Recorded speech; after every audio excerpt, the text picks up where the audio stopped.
Muriel reste aujourd'hui dans l'ombre. C'est son syndicat, la CFDT, qui raconte son combat gagné au prud'homme. Ses preuves, 4 ans de planning avec heures supplémentaires et congés non payés.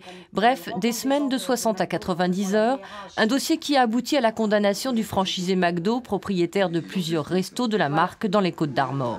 On a aussi l'ensemble des témoignages de salariés, une dizaine de témoignages de salariés qui disent en effet, nous on la voyait travailler sans arrêt, commencer à 8 h le matin. Le premier jour de chaque mois, elle arrivait à 5 h du matin par rapport à l'inventaire, mais elle était là encore jusqu'à minuit le soir, remplaçant au pied levé le personnel le manquant. En 2009, Muriel est licenciée après être déclarée inapte par la médecine du travail, victime d'une dépression face à une situation qui se dégrade. Il lui faisait miroiter qu'elle était la meilleure et tout. Elle dit à un moment donné, j'aurai une reconnaissance.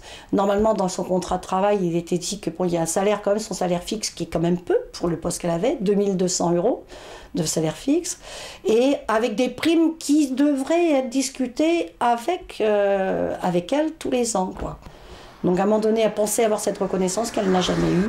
La salariée a retrouvé du travail, son ex-employeur a porté le dossier devant la cour d'appel de Rennes, indemnité en suspens mais déjà 9 mois de salaire impayé à verser.